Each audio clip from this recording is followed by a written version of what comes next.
Entonces hoy vamos a hablar de la iglesia de Filadelfia. Esa es una iglesia bien interesante. ¿No le ha pasado a usted en algún momento de su vida que usted se ve como que muy pequeño para las cosas que se le ponen de frente? De hecho, a mí me ha pasado literalmente que tengo escenarios donde yo digo, yo no puedo, yo no soy quien para hacer esto. El problema del pastor es que le gusta meterse en esos líos. Soy de los que dicen, ahí voy, voy a estar, y después me voy. Dios, diadre, ¿en qué lío yo me metí? Cuenta conmigo en todos los aspectos de mi vida, pero después estoy temblando y asustado. Me he dado cuenta que siempre salgo a flote, siempre el Señor está ahí. Porque cuando nos sentimos que no podemos hacerlo, cuando nos sentimos como indefensos, como que no estamos capacitados, es cuando más dependemos del Señor. Entonces, cuando tú dependes del Señor, te das cuenta que Él está contigo y Él te ayuda en el proceso. Pero cuando tú dices, yo en mis propias fuerzas, yo puedo hacerlo. Cuando tú dices, yo soy más que vencedor, pero en mi nombre, no en el nombre de Jesús. Cuando tú te creas un ego tan grande, entonces el Señor te dice, pues dale, hazlo tú, campeón, dale, pues, vamos, vete. Y esta iglesia era una iglesia bien importante para el reino. Y les voy a contar un poquito de ella. Importante, el punto número 1 es que la iglesia de Filadelfia era la iglesia menos tiempo, era la iglesia más nueva. Ya conmigo, nueva. Por lo tanto, no tenía muchas experiencias. Era una iglesia bastante fundada en términos de los tiempos cuando se escribe esto, bastante cerca en la historia. Era una ciudad próspera, era una ciudad que dirigía uno de los caminos más grandes en el mundo, que conducía a Europa. Escuche esto. Esa ciudad tenía como el muro de Trump. Adiós.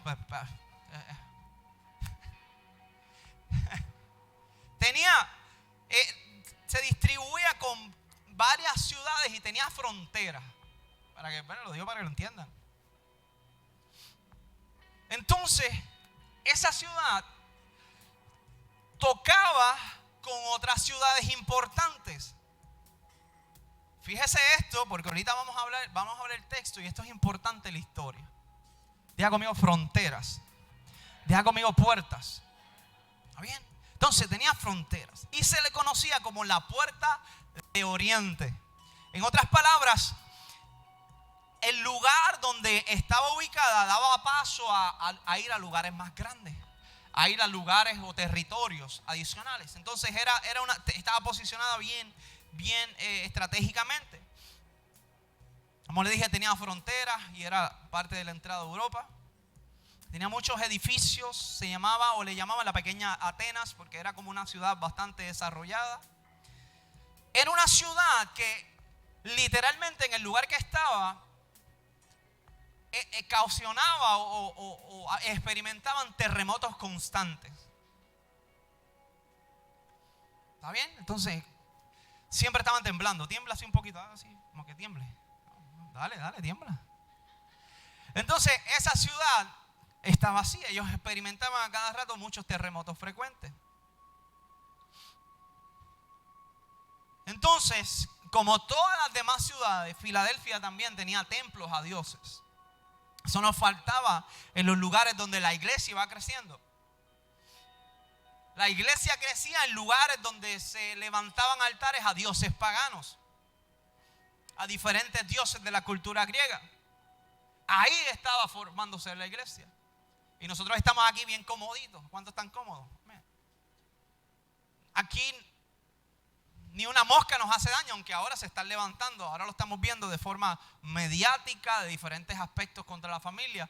Pero un acercamiento literalmente como hacían en aquellos tiempos, que los perseguían, los apresaban y los mataban. Nosotros no estamos viviendo eso en Puerto Rico. Aunque en otros países sí se está viviendo eso. Y nosotros aquí estamos chilling. Tenemos que orar por la iglesia mundial. Tenemos que orar por la persecución. Hay gente que está muriendo, iglesia, por el evangelio. Pero usted se cree que eso es cuento de camino. Eso está sucediendo. ¿Está bien? Entonces, vamos a la escritura rapidito. en Apocalipsis capítulo 3, verso 7 en adelante. Dice lo siguiente: escribe al ángel de la iglesia de Filadelfia. Siempre le he dicho que este es Jesús enviándole este mensaje a través del apóstol Juan. Dice, esto dice el santo. Apocalipsis capítulo 3, verso 7. ¿Lo pueden repetir conmigo? Diga, esto dice el santo. Esa es la introducción de Jesús. Esto dice el santo. Y del original santo, el sentido completo lo que quiere decir es separado para Dios. Diga conmigo, separado para Dios. Diga conmigo, yo estoy separado para Dios. Otra de las traducciones dice diferente. Diga conmigo, diferente. Somos diferentes. Cuando corremos por la pista del mundo o siguiendo al mundo, somos iguales. Pero cuando nos apartamos de ese camino, entonces venimos a ser diferentes. Cuando le servimos a un Dios de poder, venimos a ser diferentes. Cuando no seguimos los trending del mundo, venimos a ser diferentes. ¿Cuántos son diferentes? Entonces Jesucristo le está diciendo, así dice el santo, el diferente y el separado para Dios. Y después dice el verdadero. Wow. Jesucristo no escatimaba en cómo se describía. Porque de la forma en que Él se describe, nos da a nosotros una identidad correcta. Porque nosotros le servimos a Él. Porque nosotros somos parte de Él. Aquí dice amén. Ustedes están tristes hoy. Escuche esto. Primero dice el santo, luego dice el verdadero. ¿Y sabe lo que significa verdadero? Pregúnteme qué. Genuino. Ya conmigo, genuino. Ya conmigo, chain. Ah, no, pero ese no es el tema, eso no es el tema. No todos lo captaron.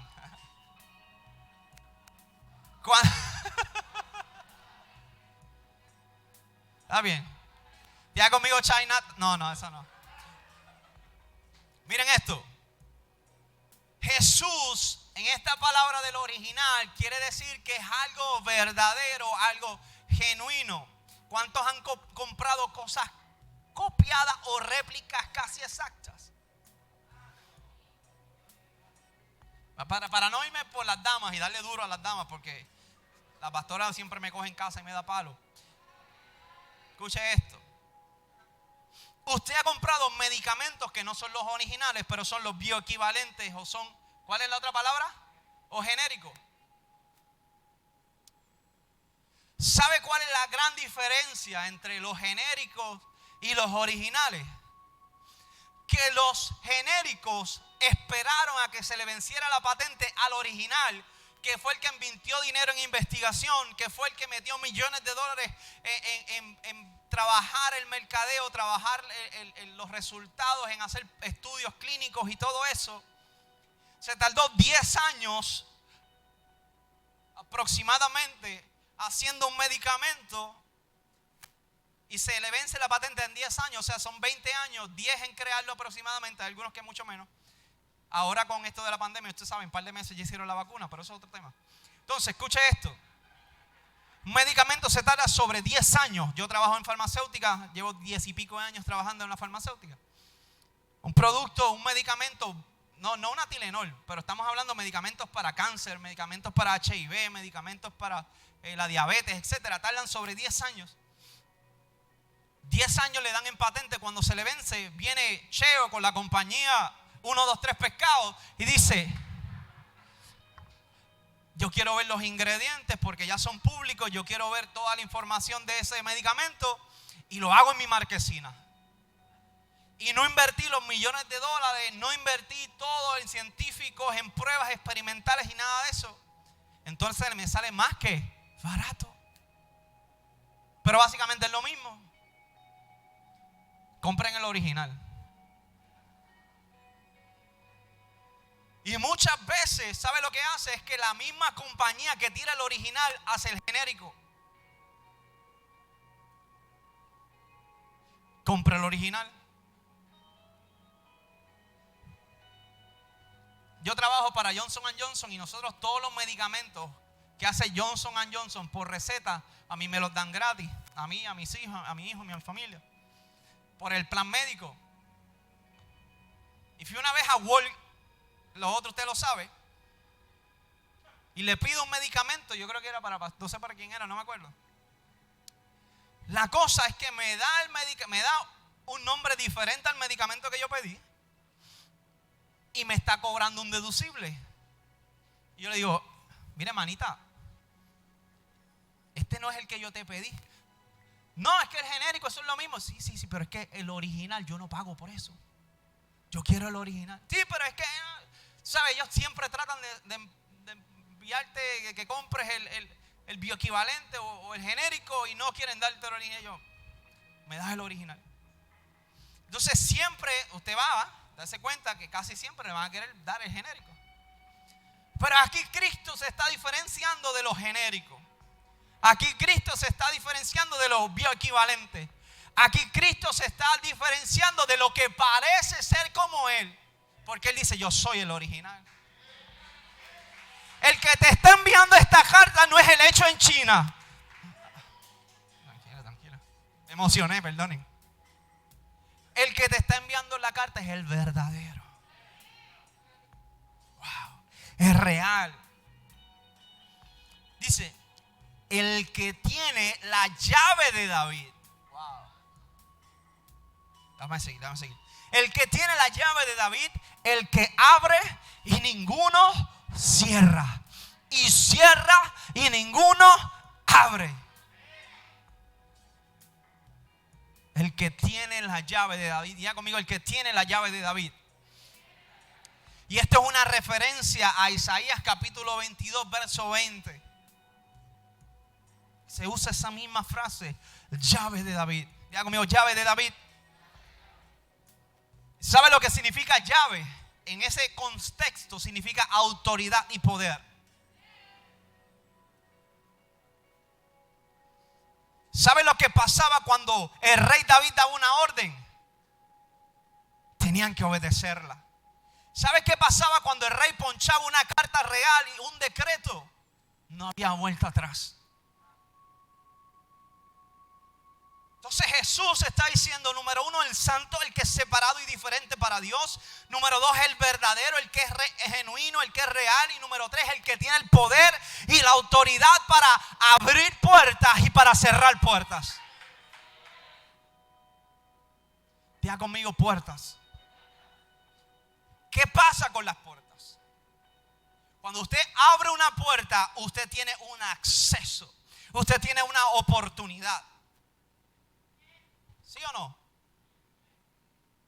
Si usted atendió un poquito al inicio de la enseñanza, hablamos de que Filadelfia estaba cerca y tenía frontera con un montón de lugares. Y le decían una parte, le decían la puerta del oriente. Entonces Jesús siempre se contrasta porque conoce cómo se llama ese lugar y le está diciendo, hey, ustedes se llaman la puerta del oriente, la puerta de las oportunidades. Ustedes, su lugar se llama la puerta que da hacia Europa. Pero yo soy la puerta, y la puerta que yo abro y la puerta que yo cierro, nadie la puede abrir. Jesús dice más, dice, yo tengo la llave. Dice, el que tiene la llave. Tú puedes tener la puerta, pero si no tienes la llave no sirve para nada. No tienes acceso, te quedas atrás.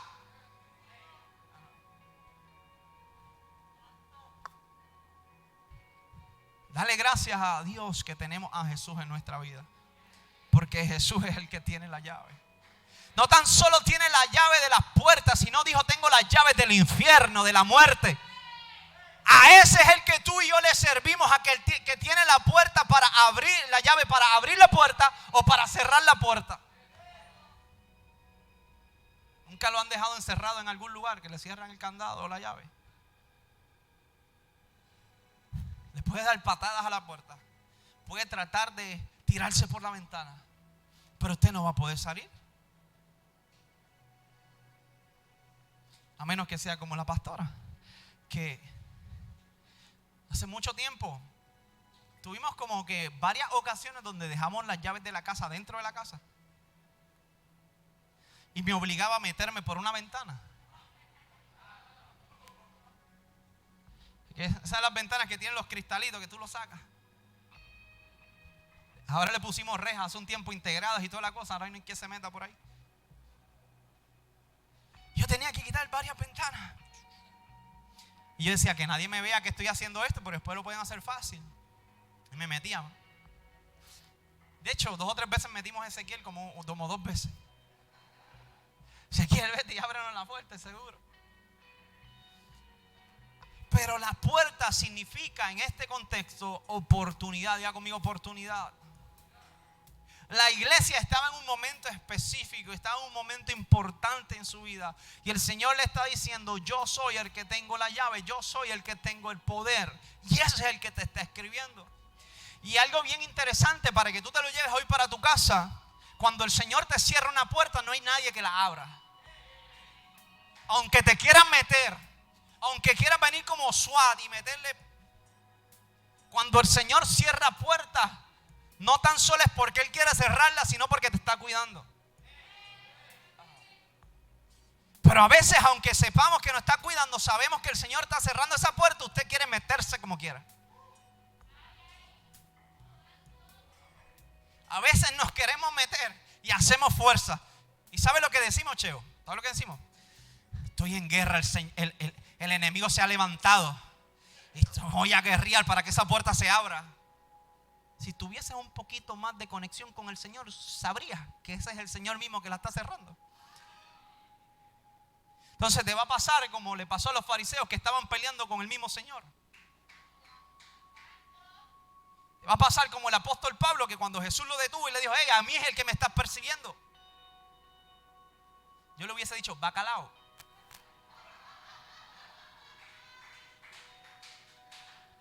Aprenda que no siempre todo lo que hay ofrece resistencia es porque está el enemigo. Yo estoy convencido de que la iglesia le da más poder al enemigo que el que tiene. Porque le echamos la culpa de todo. Te vació la goma, este diablo no está contento conmigo. Y entonces el enemigo no tiene toda la culpa de todo. Hay veces que Dios permite, hay veces que Dios provoca, hay veces que tú mismo metes las patas o yo. Me perdonan porque esta serie no ha hecho mucho chiste, ¿está bien? Y dije, pastora, estoy muy serio en estas últimas predicaciones. Déjame ver si me hablando un poquito. Y la pastora, tú sabes cómo es ella, me dijo, métele candela.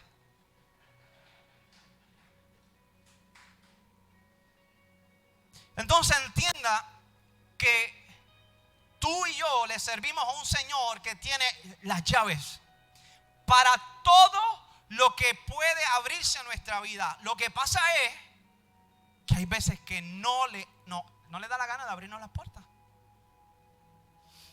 Hay veces que el Señor te dice, no, por ahí no es. Y tú. Y mire que yo sé de esos procesos de puertas. Porque una vez, cuando no estábamos en Cristo, yo estaba hablando con la pastora. Y yo estaba fregando. De esas veces que me da con fregar. ¿Sabes que eso es lo mío? Miren a la pastora, quédense acá conmigo. Entonces estoy fregando y estamos discutiendo. No estaba en Cristo, recuérdense, no estaba en Cristo. Estoy discutiendo con la pastora y qué sé yo qué. Y ella me dice algo que me chocó. ¿Sabe lo que? Yo se lo he contado a algunos, ¿verdad? A la mayoría. Yo cogí y le eché agua así. Ya se quedó mirándome así como que serio. Y yo volví y hice agua en la cara. Cuando hizo, ahí yo cogí, arranqué a correr. Y me encerré en un cuarto. Y ella dándole a la puerta. Y le metió un puño a la puerta. Escúcheme bien. Que esa fue nuestra primera casa de alquiler que tenía las puertas esas bien baratitas. ¿Tú sabes? Le metió un puño y le hizo un roto a la puerta. Pero no pudiste entrar. La puerta que yo cierro, nadie la puede. No, eso no era.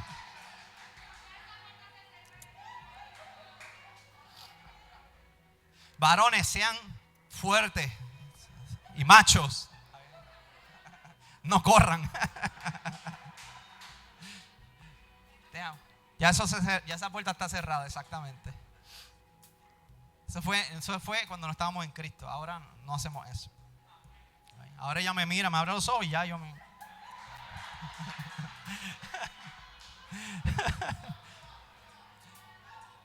Entonces, pónganse serio. Entiendan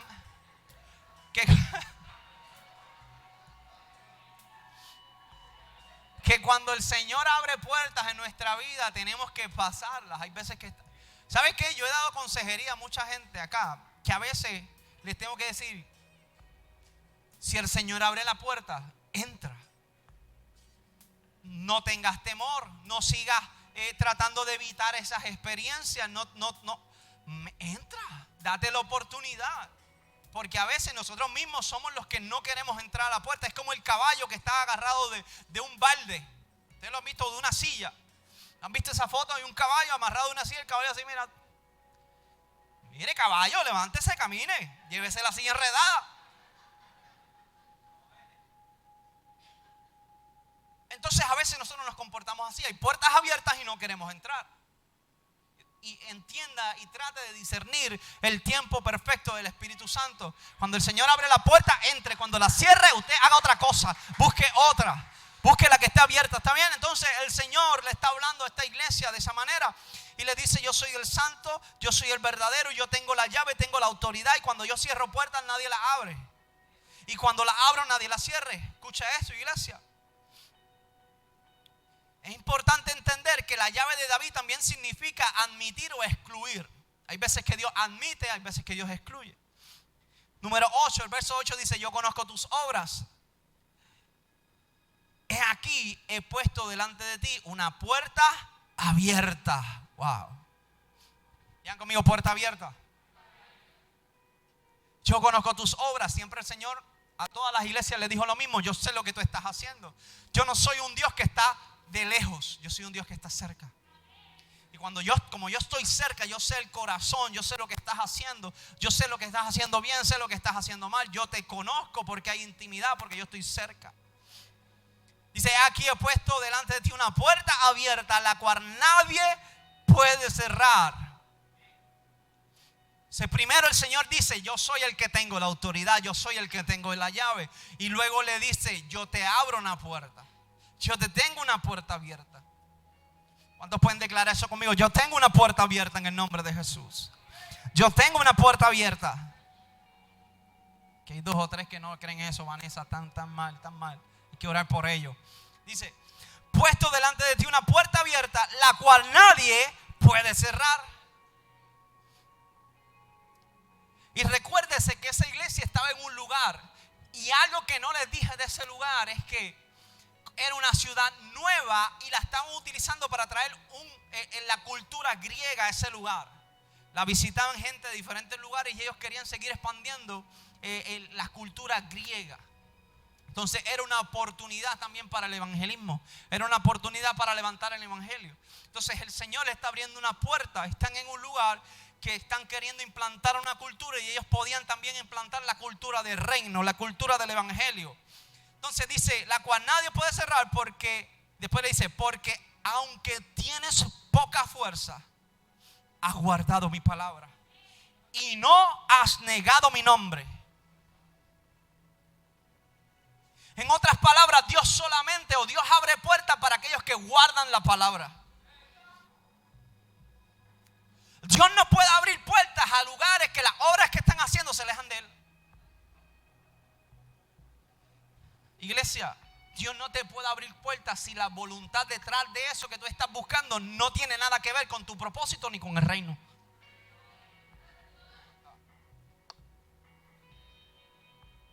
Mensaje de Empresarismo 101. Puedes querer hacer y levantar lo que tú quieras, pero trata de que lo que tú quieres hacer esté alineado a Dios para que te vaya bien. Trata de que con lo que tú hagas también puedas expandir el reino. que con lo que tenga que ver el negocio o la idea tenga que ver con el reino.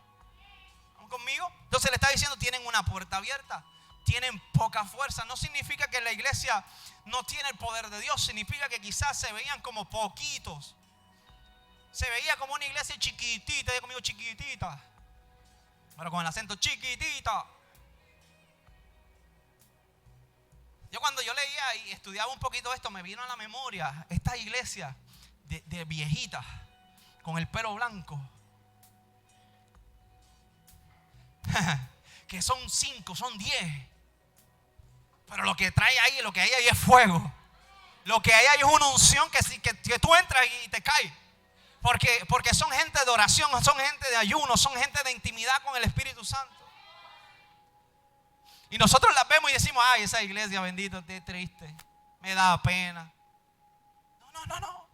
Son iglesias de ayuno y de oración. Son iglesias con corazones correctos. Quizás no tienen humo, quizás no tienen luces. Pero tienen presencia. La presencia les sobra, no les falta. Entonces el Señor le está diciendo, quizá tienen poca fuerza, pero ha guardado mi palabra y no han negado mi nombre. Entonces es bien interesante porque la iglesia, cuando le está hablando de puerta, ¿verdad? Ese contexto tiene que ver con una misión que el Señor le da en ese lugar, en esa ciudad. Dios le da la oportunidad o le da la misión de evangelizar, de crecer el evangelio. Y el Señor les dice, tienen una puerta abierta, que en este caso sería una oportunidad. Miren esto. Hay un hombre que había sido tocado por el Señor, se había entregado a los pies de Jesús y vino a Charles Spurgeon. Estudie, yo tengo la biografía de Charles Spurgeon. Es uno de los predicadores más grandes de la historia. En Inglaterra, en diferentes lugares, tenía una iglesia de más de 40,000 personas. O menos como nosotros. ¿Cuántos dicen amén? Dice, y se le preguntó cómo podía ganar almas para otros. ¿Cómo ganar almas para Jesús? Gracias. Ya mira, hay que montar ese tercero. Vamos a ver qué hacemos. Entonces esa persona se entrega a Cristo y va donde este predicador y le dice, ¿qué yo tengo que hacer o cómo yo puedo ganar almas para Jesús? Diga conmigo puerta. Diga conmigo oportunidad. Y Spurgeon le dice, ¿qué quieres? Dice, y después le dice, primero le pregunta qué quiere y él le explica y dice, ¿qué eres? ¿Qué es lo que haces? El hombre le dijo, soy maquinista de un tren. Entonces dijo Spurgeon, el hombre que echa las paladas de carbón en tu tren es cristiano. Y él le dijo, no lo sé. Spurgeon le contesta y le dice, regresa y averigua y comienza con él. Ya conmigo puerta. La puerta que el Señor le estaba abriendo a esa iglesia de Filipo era la puerta del evangelio, la puerta de ganar almas, la puerta de darle la oportunidad para que las palabras que ellos depositaban, las palabras que ellos traían, no tan solo iban a ser escuchadas, sino que iban a vivirlo la gente. Era una comunidad que el Señor estaba preparando para crecer el evangelio. Entonces, hay veces que nosotros tenemos esas puertas en nuestra vida. La puerta del evangelio, porque cuando hablamos de puertas, todo el mundo está pensando en millones. Todo el mundo está pensando en riquezas, todo el mundo está pensando en negocios, todos estamos pensando en 20 cosas que quizás no son las que Dios quiere. Y el Señor aquí te está diciendo, yo abro una puerta para el evangelio, la tengo abierta y como la abro nadie la puede cerrar. Es interesante esta historia porque Spurgeon le dice a él, si tú no sabes qué hacer, habla con la gente que está al lado tuyo. Si tú quieres llevar a otros a Cristo, comienza con los que están al lado tuyo. No tienes que ir a treparte un altar, levantar un escenario para predicar a Cristo. Empieza con los que están al lado tuyo. Esa es la iglesia que Cristo está buscando. Esa es la iglesia que no está muerta. La iglesia que evangeliza aún en la fila del banco. Ay, nadie dijo amén, pastora. ¿Sabes qué? Tú no tienes que ponerte un micrófono o ponerte un megáfono a gritarle o hablarle al vecino que se convierta. Tú siempre le dices, tú puedes simplemente decirle, ¿cómo tú estás? ¿Tú estás bien? Sí, mi familia. Ajá, ¿y de dónde eres? Y empezar una conversación normal. Y dentro de esa conversación comienzas a hablarle de lo que el Señor hizo en ti. No le tienes que decir, arrepiéntete, conviértete por el momento, ¿verdad? Primero podés empezar normal. Porque cuando de momento le zumbamos una bala de esas a esa persona, como que se trancan. Comencemos con una conversación normal. Y dentro de esa conversación comienza a hablar de usted. Lo que el Señor hizo en usted, eso es lo más fácil. Entonces esa era una de las puertas que se le estaba abriendo a esta iglesia. Voy rapidito, dice el verso 9. Dice, he aquí yo entrego de la sinagoga de Satanás a los que dicen ser judíos y no lo son, sino que mienten. He aquí yo haré que vengan y se postren a tus pies y reconozcan que yo te he amado. Wow. Diga conmigo, sinagoga de Satanás. Esto lo que representa es que habían judíos que se decían ser judíos, pero lo que hacían era criticar la iglesia. Lo que hacían era cerrarle las puertas a la iglesia. Lo que hacían era perseguir la iglesia. Para los que están aquí, que llevan mucho tiempo en el evangelio, que casi hemos creado una cultura de judíos dentro de la iglesia, porque ahora todo es judío, ¿verdad? Las congregaciones por mucho tiempo todos hemos estado con la parte judía envuelta con el judaísmo y todo. Esta era la gente que estaba persiguiendo la iglesia. Los mismos judíos, porque no sé si ustedes se acuerdan, cuando la iglesia comienza a crecer, todos eran judíos. Y se convirtieron al cristianismo. Y frecuentaban las sinagogas para tener su servicio. Pero en su servicio, en la sinagoga solo se leía la Torá y tenían su propio proceso. Cuando el cristianismo comienza a tener esa discrepancia en términos de opiniones y de lectura y de interpretación bíblica, comienzan a separarse. Entonces los judíos se quedan en las sinagogas y los cristianos se van a las marquesinas, a las plazas, a las calles. Y en esta ciudad había un grupo de judíos que le estaba haciendo la vida imposible a los cristianos.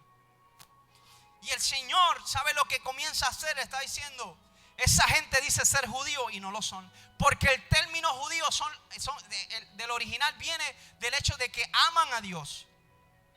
Por eso es que el Señor le termina diciendo esto. Le dice, para que reconozcan que yo te he amado. En otras palabras, está diciendo, esa gente que dice ser judíos no lo son, porque los judíos se suponen que me amen y se supone que la relación que tengan conmigo es una, pero esa gente está lejos de mí. Por lo tanto, esa sinagoga no es mía, es de Satanás. Ese lugar de reunión no es mío, es de Satanás. Y después le dice, sino que no lo son, sino que mienten. Y después dice, yo voy a hacer que ellos vengan y se postren delante de ti. Y lo más importante que dice esta oración es que dice, y reconozcan que yo te he amado. En otras palabras, es como dijo el salmista, el Señor adereza mesas delante de mis angustiadores. Es que preparas una mesa y me pones delante. Preparas una mesa y dejas saber a todo el mundo que tú estás conmigo. Preparas una mesa y me sacas al frente y me dices, no, tú eres mío, tú eres mío. Entonces le está diciendo a todos esos judíos que dicen que me adoran, yo te voy a exponer a ti, yo los voy a poner delante de tus pies y les voy a decir de frente, van a entender que yo te amo a ti. En otras palabras, está diciendo a la iglesia, los momentos que quizás pueden estar pasando, las persecuciones que puedes estar pasando, la gente que te quiere hacer daño, la gente que está hablando de ti, no te preocupes, yo los voy a traer delante de mí, delante de ti, y te voy a exponer a ti. Ellos van a saber que yo te amo. Yo soy tu Dios de justicia. Quiero que sepan ese principio, iglesia. Nosotros servimos un Dios que es justo. Lo más interesante, pastora, es que el Señor es un Dios justo y un Dios misericordioso. Porque si fuese justo nada más, todos nosotros nos fuéramos para el infierno ahora mismo. Y a veces nosotros decimos, Señor, sé un Dios, tú eres un Dios justo. Papito, si Dios es justo, tú eres el primero que te vas a pique. Porque la justicia de Dios, nosotros somos pecadores. A través de Jesús, obviamente, limpia ese pecado. A través del arrepentimiento. Pero si Dios no llega a ser misericordioso, todos nosotros estamos envueltos. Entonces, cuando usted diga, Señor, establece tu justicia, ten cuidado, porque no, la vara no siempre va para allá. Hay veces que vira para donde ti. Entonces, tenemos un Dios que es justo y que siempre, cuando nosotros velamos, que es lo que Él está diciendo a la iglesia, guardamos su palabra y no negamos su nombre, siempre establece su justicia. Amén. Entonces, voy rapidito, dice el verso 10, porque por cuanto has guardado la palabra de mi paciencia, en otras palabras, has obedecido el mandato de perseverar. Diga conmigo, perseverar. Yo también te guardaré de la hora de la prueba que ha de venir sobre el mundo entero para probar a los que moran sobre la tierra. Hay gente que dice que esto es la tribulación o la gran tribulación. Lo que le está diciendo, yo te voy a cuidar. Y hay gente que utiliza este versículo para dos cosas. No sé si me dé tiempo a hablar de esto, pero miren esto. La iglesia, utilizando la misma Biblia, tienen extendimiento y escuelas distintas.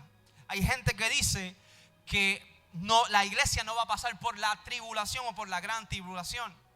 Vienen 7 años donde los primeros 3 años son de tribulación y los otros de paz y los otros 2 son de gran tribulación. Hay gente y escuelas de pensamiento que dicen que la iglesia, el rapto viene antes de esos 7 años. Hay gente que dice que el rapto viene a mitad de esos 7 años. Y hay gente que dice que el rapto viene a final de esos 7 años. Y esta es parte del versículo que utilizan. Nuestra visión es que nosotros creemos en que la iglesia no va a pasar por la tribulación, ¿verdad? Por ese proceso, que nosotros vamos a ser levantados, vamos a reunirnos con el Señor. Y esa no es la segunda venida de Cristo. La segunda venida de Cristo es cuando viene a juzgar la tierra. El arrebatamiento es otra cosa. Nosotros vamos a reunirnos con Él en la nube y después bajamos con Él. ¿Cuántos se van con Él? Entonces, así como Dios preservó a Moisés y lo protegió del proceso que iba a vivir la tierra, creemos que así va a proteger la iglesia. Pues rapidito. Entonces, dice, he aquí, yo vengo pronto, retén lo que tienes para que ninguno tome tu corona. He aquí, yo vengo pronto, retén lo que tienes para que ninguno tome tu corona. En otras palabras está diciendo, sigue haciendo lo que estás haciendo. Sigue orando lo que estás haciendo. Sigue orando todo el tiempo como lo estás haciendo. Sigue levantando mi reino como lo estás haciendo. Sigue haciendo las cosas como las estás haciendo. En otras palabras está diciendo, no cambies. Porque lo que estás haciendo, estás haciéndolo bien. Y yo me agrado de eso. Entonces yo creo que tenemos que ser una iglesia que el Señor se agrade de nosotros con lo que estamos haciendo. Yo a veces tengo una conversación con la pastora y yo le decía, pastora, a veces yo digo, ¿el Señor estará contento con el tipo de iglesia que estamos levantando hoy en día? Cuando Jesús vino a la tierra y dejó a sus discípulos, ¿pensó en este tipo de iglesia? Y son preguntas que yo me hago y conversaciones que tengo con Él. Porque de nada nos vale de ser las iglesias más trendy, las iglesias que están de moda, si no somos el modelo de Cristo. Yo quiero que la iglesia que yo vaya, la iglesia que yo pastoree, tenga el modelo correcto de Jesús. No es que nos vamos a poner batola ni nada de eso, porque ya eso eran otros tiempos. Ya estamos en el siglo XXI, ¿verdad? Y ahora existen los skinny jeans y existen todas esas cosas. Pero, ¿cuál era el modelo correcto de iglesia que Jesús estaba buscando? Yo quiero ser ese modelo de Jesús. Retén lo que tienes. Dile a tu vecino, retén lo que tienes. Si lo que tienes es bueno. Si lo que estás haciendo es lo correcto. Si no, dile, si no, y póntele serio. Si no, deséchalo. Entonces dice que viene pronto, retén lo que tienes para que ninguno tome tu corona. Dice, al que venciere yo lo haré columnas en el templo de mi Dios. Es el verso 12. Al que venciere yo lo haré columna en el templo de mi Dios. Dice, y nunca más saldrá de allí. Y escribiré sobre él el nombre de mi Dios y el nombre de la ciudad de mi Dios, la nueva Jerusalén. Diga conmigo, una nueva tierra, nuevo cielo. Esa es la promesa, un nuevo cielo, una nueva tierra. Dice, la cual desciende del cielo de mi Dios. Dice, y mi nombre nuevo. Wow, lo voy a leer rapidito. Dice, el que venciere yo lo haré columna en el templo de mi Dios y nunca más saldrá de allí. Y escribiré su nombre él el nombre de mi Dios y el nombre de la ciudad de mi Dios, la nueva Jerusalén, la cual desciende del cielo de mi Dios, y mi nombre nuevo. ¿Sabe lo que pasaba en los templos antiguos? Es que en las columnas escribían los nombres de la gente importante. En las columnas de los templos escribían ahí Carlos Yeriel. Gente importante, gente de reino, gente reconocida. ¿Y sabe lo que pasaba? Que era una ilustración para que cuando la gente fuese allí pudiera ver y reconocer esos nombres. Y decía, wow, ese hombre es importante porque está en la columna. Eso es lo que hacía la gente en el templo. Y eso es lo que Jesucristo está diciendo aquí. El que venciere en el templo, esto es un templo espiritual, en el templo del Señor, yo voy a escribir su nombre en las columnas. Para que los ángeles lo reconozcan. Para que sepan que fue gente que no dobló sus rodillas a Baal. Para que sepan que son gente que provienen de mí. Para que sepan que son gente honesta, gente del cielo. Esa es la recompensa, que tu nombre esté escrito en esas columnas. Lo que significa es importancia para el reino. Wow. Dice que va a escribir el nombre de Dios, va a escribir el nombre de la ciudad. Si usted es una columna, diga yo soy columna. Eso es lo que está diciendo. Ustedes serán todos columnas. Y yo voy a escribir estos nombres. Y dice, voy a escribir el nombre de mi Dios. Voy a escribir el nombre de la ciudad, la nueva Jerusalén. Y voy a escribir mi nombre nuevo. Esa revelación yo todavía no la sé. El nombre nuevo de Jesús. Eso yo no sé. Usted me ayuda con eso. Llévaselo de designación. Jesús le está diciendo, el que venciere será columna en mi templo. Y ahí yo voy a escribir los nombres. ¿Sabe lo que está diciendo en otras palabras? Me van a reflejar a mí. Yo me voy a reflejar en ellos. Ellos tendrán escrito y grabado mi nombre. El nombre de mi Dios. Y en otras palabras, ¿sabe lo que está diciendo? Esto me viene ahora a la mente. Cuando dice, y el nombre de la nueva ciudad, la nueva Jerusalén, la dirección de donde usted va a vivir. En nombre de la tierra nueva que le van a entregar. En nombre donde vamos a vivir eternamente, el lugar.